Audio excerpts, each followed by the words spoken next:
Hi, and welcome to the workshop. Today we're going to cover a short tutorial on using a 3D modeling software called TINKERCAD. When you first launch TINKERCAD, this is the viewport you see. Let's go real quickly through some of the areas on the screen. This is your viewport manipulation. So I can grab this box if I click on it anywhere and spin around my viewport. I can always click here to return to the home view, use this to zoom to the extents to fit everything in the screen. Of course, a zoom in, zoom out button, and this changes your view to either orthographic or perspective, and we'll cover that in a minute. These buttons you use to copy, paste, delete objects. Of course, there's undo and redo. Over here, some buttons that you use to manipulate objects once you've started designing. You can use this to import 3D files. This, of course, to export 3D files for 3D printing, or you can send files to a laser cutter. And you can use this to send your files to other people or apps.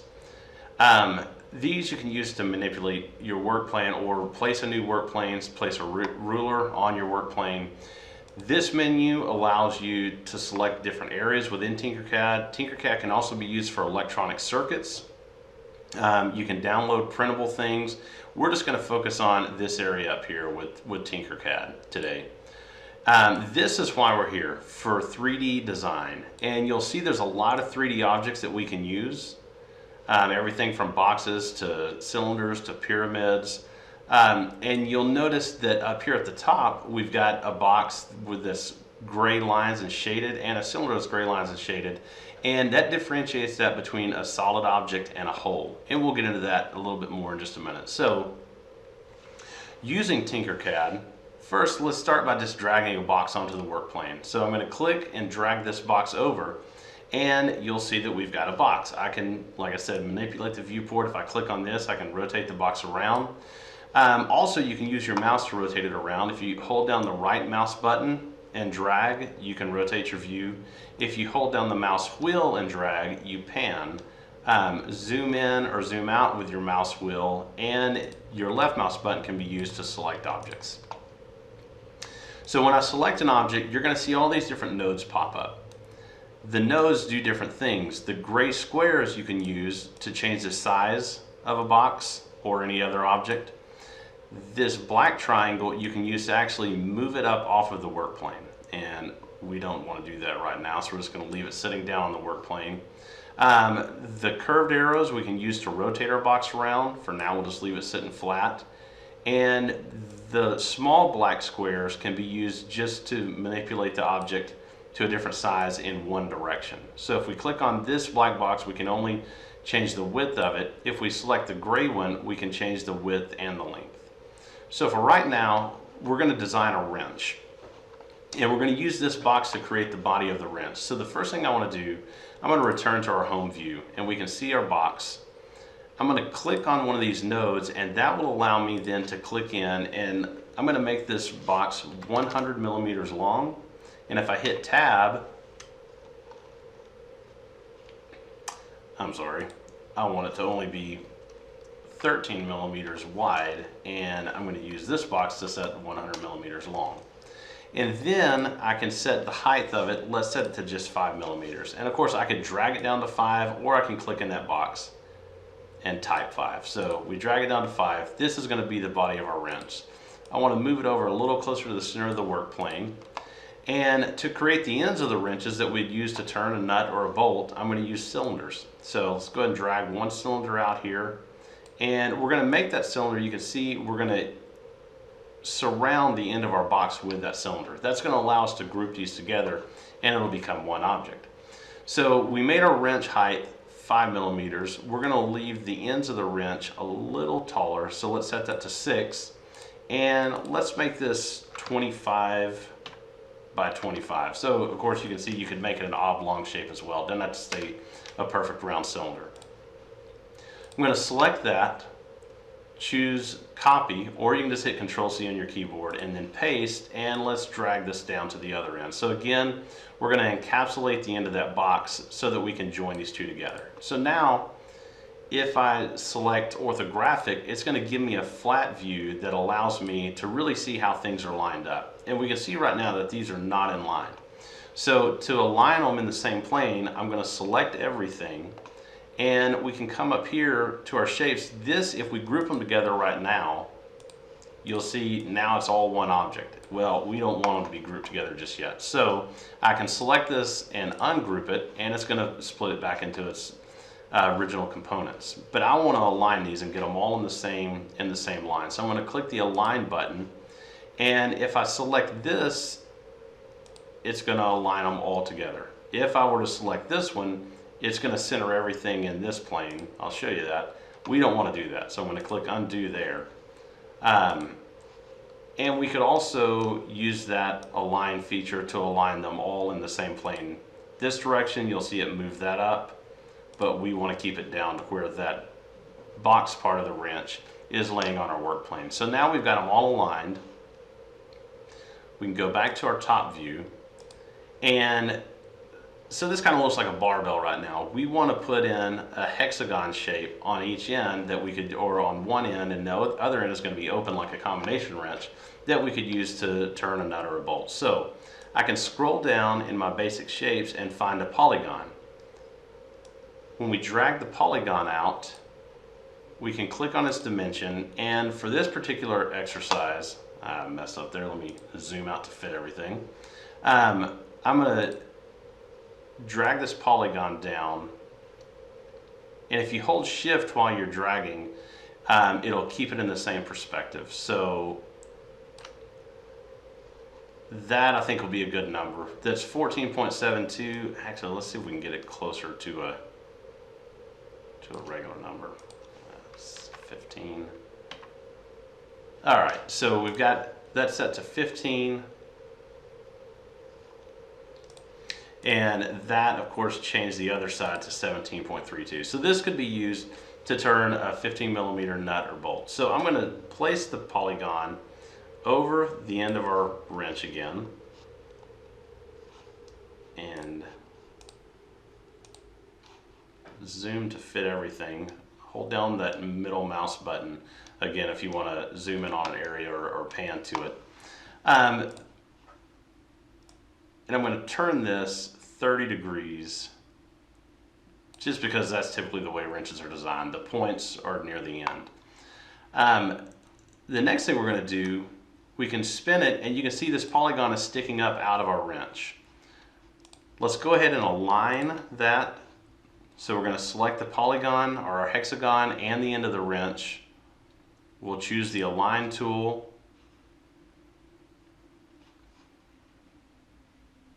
And align it right in the center. And now I'm going to select just the polygon or hexagon and make it a hole. So this is what I was talking about earlier. When you look at this box and this cylinder, when they're shaded that way, it makes it into a hole. And we can use holes to cut out objects out of solid objects.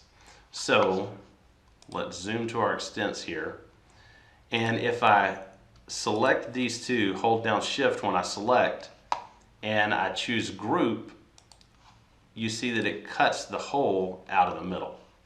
So on the other end of the wrench, we're going to make it a combination wrench. Let's zoom into that area. And if you go look at a picture of a combination wrench, you'll notice it's not a hexagon on this side, it's more of a square cutout with rounded corners.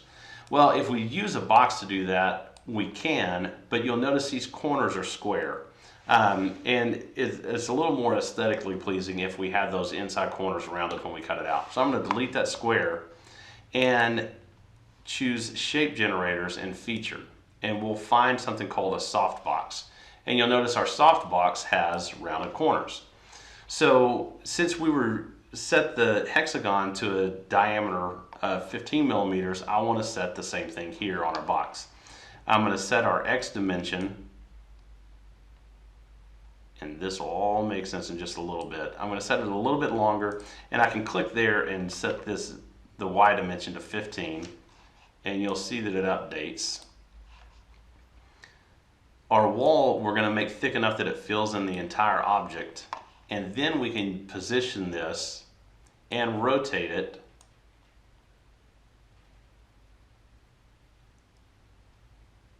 somewhere about there. I think it looks pretty good.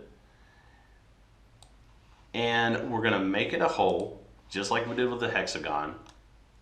Rotate around, and we can select our softbox and this cylinder, and when we group them together, it's going to cut that shape out of our wrench. So now, if we go to our top view, it's definitely starting, it looks like a wrench now. So let's go ahead and select everything here and choose group. Actually, it looks like it cut a little of that radius out on the end of that. So let's undo just a second. And let's increase that to 25.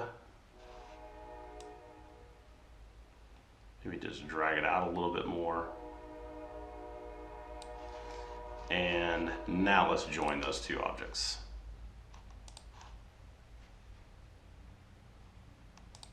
All right, that looks better. So now we can select the entire wrench. We'll choose group. And it's going to group them all into one piece, and you'll know they're all one piece because they'll turn the same color. I don't really want that to be red, so let's just select maybe a silver for a wrench. So the next thing we're going to do, now that we've got our wrench design, is add text. So I'll come over here to Shape Generators, or click on the menu, come down to Text and Numbers, and I'm going to drag some text out here on our screen. I'm going to type. You can select this box to change the text. And I'm going to type the workshop. We'll make our height, let's just make it 1 millimeter. I can type that in if I select the number. And right now this is set as a whole. Let's set it as a solid. And we can select any color we want for it. So now I'm going to hold down Shift as I drag it down, and I want to make it fit on top of our wrench. So I can go to our top view, and we could drag it around till it looks like it's just going to fit. Then we can come over here, select both of our objects, select everything, and when we choose Align, we can align them to the top of one another and then align to center. So it's going to put the text on top of our wrench. So now we can go back to the top view and make sure that everything fits, and that looks pretty good to me.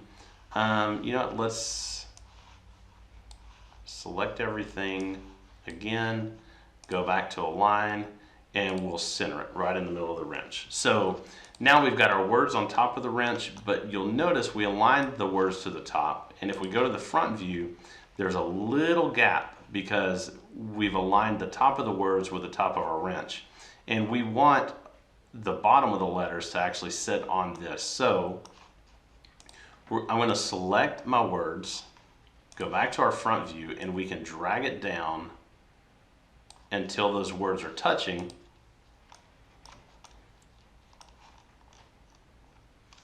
Now we can select everything, choose group,